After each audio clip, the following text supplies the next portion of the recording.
Let me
Just a game for two.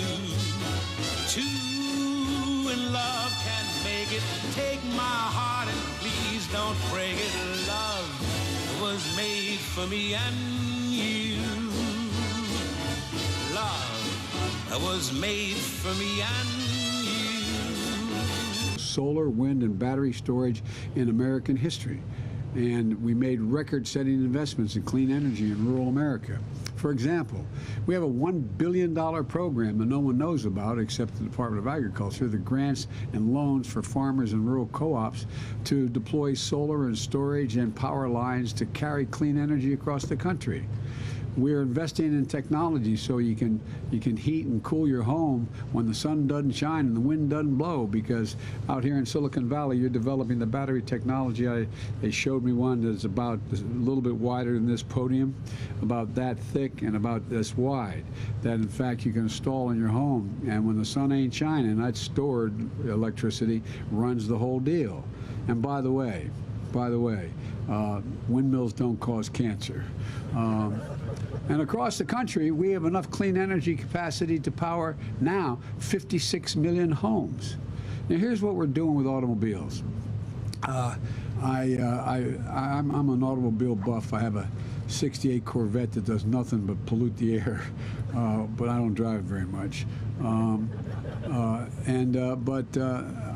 brought together the automobile manufacturers. And Mary Barry, who runs General Motors, is a fine person. At the time, she was suing the state of California, General Motors, for their increased mileage requirements that exceeded the federal standard. I mean, the federal standard. And the argument Ford, General Motors was making was you couldn't exceed the federal standard locally. And we had a long talk. And I didn't suggest it, but she dropped that suit and contacted me and said, I'm going to make a commitment. I brought together the American automobile industry and they agreed on an ambitious goal, 50% electric vehicles by sales by year 2030. That's the commitment that they made. I didn't make it for them. They made it because they've realized what the future is. I saw it when I drove Ford's all-electric 150 pickup truck, which I might add, which was disappointing. It's faster than my Corvette. You think I'm kidding? It's a 4.2. You know, although I did suggest if I'm out of office and they have the first electric Corvette, I want to buy it. But at any rate, you know, when I drove the electric Jeep Wagoneer around South Lawn of the White House. You know, to date, automakers have announced investments of more than $100 billion in EV manufacturing. $100 billion. That's along with us setting ambitious standards to cut pollution in cars and trucks, to boost fuel economy standards, which we're going to be announcing very soon, upping the mileage requirement for the minimum mileage requirement. But that's not all. The bipartisan infrastructure law, which the folks behind me are the reason why that occurred, I signed, provides billions of dollars for a nationwide network of 500,000 charging stations. 500,000. And with electric school buses, by the way, down to North Carolina, you should see the factory down there. These buses, they have electric vehicles. It has a platform, folks, from me to you, about that thick, weighs about 6 zillion pounds, no engine, nothing else. That's it. But it's all electric, all electric. And guess what? We're going to eliminate tens of thousands of diesel school buses, which pollute the air and pollute the lungs. And look, industry, this industry and union workers are all stepping up. And there's a lot more. Here in Washington State, you're going to triple the federal commitment to your link. We're going to triple the federal commitment to your Link Light rail system, speeding progress in the largest transit. As my colleagues in the Senate will recall, I was referred to as Mr. Amtrak. I've taken over 1,200,000 miles in Amtrak, commuting every single day. You think I'm joking? For 36 years, every single day the Senate was in session to go home and see my kids. But the folks, you know, it's a simple proposition. Most people don't realize it. Given a choice to go from point A to point B and rail, electric rail, or drive your automobile, if you can get there fast or faster on rail, you take the rail. The estimates will take millions of vehicles off the road. The largest transit construction project in the country that runs entirely on clean energy. The bipartisan infrastructure law provides $66 billion. It's passed, $66 billion for freight rail, $39 billion for public transit, $10.6 billion for clean electric buses, and $2.5 billion for clean ferries on my coast of Delaware and out here for you all. This will take millions of cars worth of pollution off the road and get people to places quicker. You know, look, I think one Amtrak train carries as many passengers, I know the statistics, as 6 lanes of a major interstate highway. That's how many passengers it carries. Look, it matters. We saw new standards. We set new standards. We slashed methane and brought over 100 nations together when I was at the big meeting we had in Europe. 100 nations around the globe. And I got them to, there's two things I was able to accomplish. One, I got a pledge from, I think it was 144 of them, that they would eliminate methane and do the same thing we're doing to keep it. It's the most damaging of all the pollutants that are going up. We also set new standards for super polluting HFC emissions. Remember the big fight we had? I know because when I almost lost an election because the DuPont company makes the long story. Anyway, but look, we set new standards for cleaner cement. You say, what the hell are you talking about, Joe? This is probably the only audience to understand cleaner cement. Cement is an incredible pollutant, And it matters because cement's responsible for 8% of the global climate emissions. Cement. I got to admit to you, as long as I've been involved in this, until 2 years ago, I didn't know that. And we're delivering across the country. Lots of folks have promised it, but my administration is actually delivering and revitalizing communities across Appalachia. Look, folks, I come from Scranton, Pennsylvania, where I was raised. The reason I got to Delaware is coal died. My dad was not in the coal mines, he was in sales, but the whole economy died. And, you know, you can understand why in places like West Virginia and southeastern Pennsylvania, and why people were worried about doing away with coal. You know, but it's their jobs. They don't know what they're going to do. But guess what? In the bipartisan infrastructure bill, the law is going to help us cap and seal abandoned mines. There's thousands of abandoned mines. Cap and seal them. They're no longer going to seep pollution into the air or the water. The law is putting abandoned mine workers to work at the same salary they were digging the mines in the first place.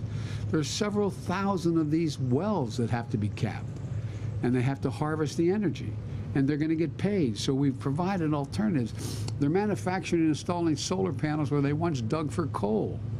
Look, out here in the West, we're repowering retired power plants and clean hydrogen and advanced nuclear, making them economic hubs again. And in the heartland, in the fields that feed our country, we're planting cover crops to pull carbon out of the air and out of the atmosphere. You know, they're becoming carbon sinks.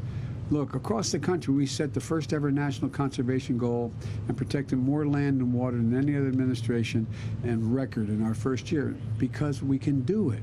And now the farmers are beginning to realize if I put things in conservation, I get paid for putting cover crops down that absorb carbon. It makes sense to me. It keeps the land open and it makes the environment much better. And they get paid for it, and they should get paid for it. It's their land. We're protecting natural wonders and cultural treasures, national monuments. I remember a little girl came up to me with her, I don't know how it happened, but I was walking outside, and a woman came up with her little girl and she said, "Mr. President, please protect Bears Ears." I said, "I beg your pardon, honey?" She said, "Please protect Bears Ears." I said, "Bears Ears?" She said, "Yes." And I knew what Bears Ears was because I've tried to take my kids in almost every national park. And I said, "Okay, honey." She said, "Promise me, promise me." And we did. Bears Ears, forests like this longest forest. And by the way, we got some of the conservative Republicans to support it in their state. We got some support for it. And now we're working to restore the salmon runs here in the Northwest. Look, we're putting America on the cutting edge. We've approved the first commercial-scale offshore wind project in federal waters, which has already broken ground, with U.S. workers and U.S. Steel going to be building these facilities. By the way, I was up in Colorado and looking at the facilities we have there. You know, we now have windmills that the blades in those windmills 102 yards long. Hear me? 102 yards long. They can be placed way out in the ocean. And, you know, and by the way, I made it clear to my friends up in Nantucket in that area, I don't want to hear any more about you don't like looking at them. They're pretty. But seriously, it's incredible the breakthroughs that they're making. Once you tell a nation that we can do this. Go do it. It's amazing what happens. It's amazing what happens. We've launched the first ever commercial flight powered by 100% sustainable aviation fuel. Lifted off with fuel grown here in America. Grown in America. We set the first net zero commitments for U.S. steel companies. And now we're rewarded for clean production through our first ever international carbon-based trade deal, which makes clean American steel cheaper to buy than dirty steel from other countries. And we're making it clear to the rest of the world that's what we're going to do. We put environmental justice at the center of what we do, addressing the disproportionate health, environmental, and economic impacts that have been borne primarily by communities of color, places too often left behind. I grew up when coal died in Scranton. We moved to Delaware. My dad had grown up. We moved to a little steel town called Claymont, Delaware, which is right that arch that goes up into the Pennsylvania area there. And it's near a place called Marcus Hook, where there were more, at the time, more oil refineries than Houston, because of 10 million people in that Delaware Valley up there. And when I went to a small little school that was about a mile from the apartment complex we lived in, and a little school called Holy Rosary. And you couldn't walk to school because although it was a 4-lane access highway, it was just too dangerous to cross some of the streets. And my mother would get in and when it came it came the fall, this is the God's truth, and you'd get in the car and there's a little frost on the window, turn on the windshield wiper, there'd be an oil slick. Not a joke. I have asthma, and 80% of the people who, in fact, we grew up with have asthma. That's what you call a fence line community. I understand what it's like. We only lived there. I went to school there for 12 years, but I didn't live there that whole time. My generic point is, you take a look, my state used to be, thank God it's no longer, had the highest cancer rate of any state in the nation because we have fence line communities going down Route 9, going down along the Delaware River, major facilities, oil plants and the like. And the people that get hurt are the people who live on the other side of those fences. I made a commitment. They're the people who are going to get helped as we move this. They're the people where the money's going to go to help their neighborhoods. And this bipartisan infrastructure law gives communities the money they need to get forever chemicals, PFAS, out of the water. They're deadly, deadly, and a lot of it's responsible because we, the government, and the military has engaged in activities that we didn't realize how dangerous over the years.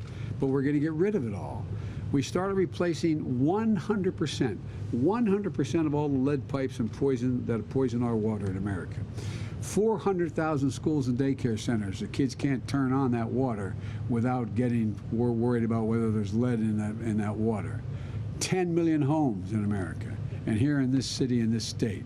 Because every American, every child should be able to turn on a faucet and drink clean water, which will also create thousands of good-paying jobs for plumbers and pipe fitters and others. Look, all you got to do is look around. Cities and states are acting. Businesses are acting. I'm acting. We need Congress to act as well. And the people behind me are pushing Congress hard. They are pushing Congress hard. Following the past new investments and tax credits aimed directly at lowering costs for families. Look, you talk about, there's only 2 senators occasionally don't vote with me. That's right? Literally, 48, they talk about the split in the Democratic Party. There's virtually no split in the Democratic Party. We just happen to have 50 presidents. You have 50 senators and 50 Democrats and 50 Republicans. I mean, any one can change the dynamic, right? But all kidding aside, 48% of my Democratic colleagues in the Senate vote with me 94% of the time.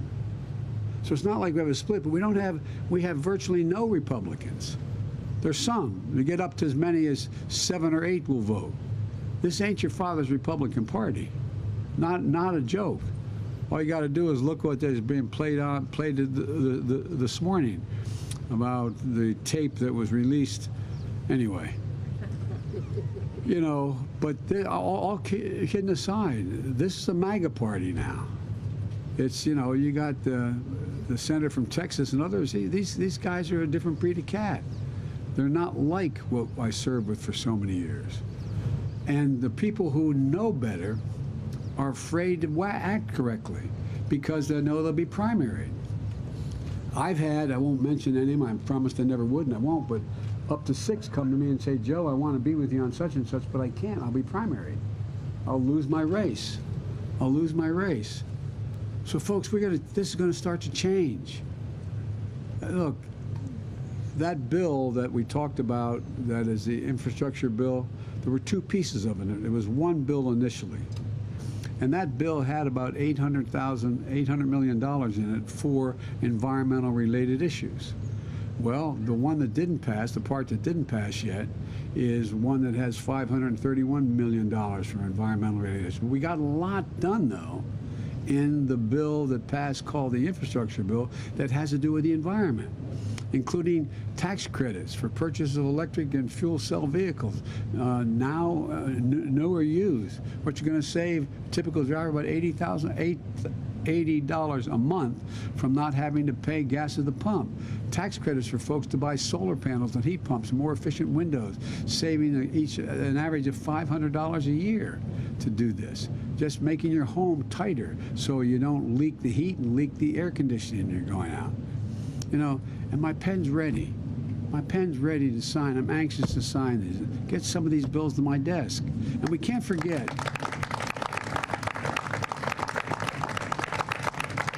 We can't forget that achieving our ambitious climate goals is going to require nature itself to play a role. You know, if you compare the map of North America in 1620, and we have some of these maps, with America today, you'll see much of our how much we've devastated our forest. I mean, it used to be, if you look from the Atlantic coast almost to the Mississippi River, was heavy forest. And we took it all down over those years. That's why today I'm signing an executive order to conserve our forests that do so much to protect us. You know, our forests are our planet's lungs. They literally are recycling and cycling CO2 out of the atmosphere. That's what they do. By the way, I spent time down in the Amazon and in Colombia and in Brazil. And guess what? More carbon is taken out of the air in the Amazon, that carbon sink, than every bit of carbon that is generated on a daily basis in the entire United States from every source. So what we should be doing, and I'm trying to get done, they're not going to maybe like this, we should be paying the Brazilians not to cut down their forest. We got to cut ours down. We got to cut ours down. We got the benefit of it. We've got these third world countries, not third world, some are, in Africa and in South America. We got the industrial countries have to help. Scientists estimate that the protection and restoration of our natural lands and waters can provide more than 1/3 of the solution to climate change. Just that, if we did nothing else. So today I'm about to sign an executive order to strengthen our forests on federal lands and make them and the local economies they support more resilient in the face of wildfires. I've flown over every major wildfire in this country with FEMA since, not every, a couple I didn't, but the vast majority of them, and it's devastating. I've seen it from helicopters with FEMA just flying over here, Idaho. I didn't get to go to Oregon, but California. It's absolutely devastating. So we're going to work with state and local and tribal governments to map, catalog, and then conserve old-growth forests on our public lands. These are the forests. We're going to do this. These are the forests that store, sequester incredible amounts of carbon and help us fight climate change. The forests that are home to majestic trees like the ones here in this park's magnificent forest. You know, the executive order I'm going to sign is going to make good on the international forest protection commitments from the proposal I made in Scotland at Glasgow 26. I got 140 countries to sign up and say that together we represent 90% of the world's forests. And this includes our own effort to crack down on trafficking of illegal logged wood and products like the ones illegally deforesting areas around the world. In addition to that, I put in the bipartisan infrastructure bill that we're going to plant 1.2 billion trees. 1.2 billion trees across this country to begin the vital work of reforesting America. It makes sense, and it also makes a big difference, including in our cities. and on our city streets. The executive order also recognizes that when it comes to protecting our communities from floods and storms, nature can help us as well. For example, when it comes to stopping flooding, sometimes a wetland is more effective than a seawall. I live along a state where it's only averaged 3 feet above sea level, the state of Delaware, the Delaware River, the Delaware Bay, and the Atlantic Ocean. Well, you saw what happened, by the way, down in the Gulf. You saw what happened in Louisiana when they had that. You know, it matters whether or not there's a wetlands. They're significantly more consequential than seawalls. In order to help bring more of those nature-based solutions into our planning, we have to move quickly. And with this executive order on Earth Day, we're also showing this moment of maximum threat and urgency can also be a moment of enormous hope and enormous opportunity. You know, that we carry in heart and mind the image of the ideal place, the right place, the one true home, known or unknown, actually visionary. I know you all feel it. You wouldn't be sitting here in cold with your coats not on if you didn't. So I'm not going to sign this executive order, and I think we're going to make, I just think this is the beginning of a new day. We're going to just have to overtake the opposition on this. I really mean it. So thank you all for being here. I'm going to sign this executive order.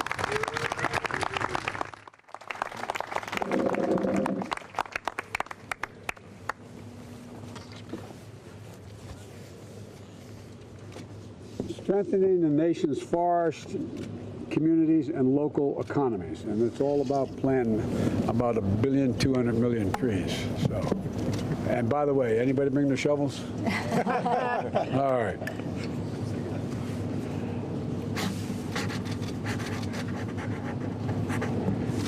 Is this a state park or is this a city park? City park. Mr. Mayor. Yes, sir. On tribal land. Let me give it. Right here, right here. It's right behind Thank you. There you go. All right. Thank you. And by the way, notice who runs the Department of Interior now. Yeah. All right. All right. Thanks. Thank you, Mr. President. Thank you very much. So great to see you at the next event. Well, yeah, but I tell you what, I'm excited about it. Oh,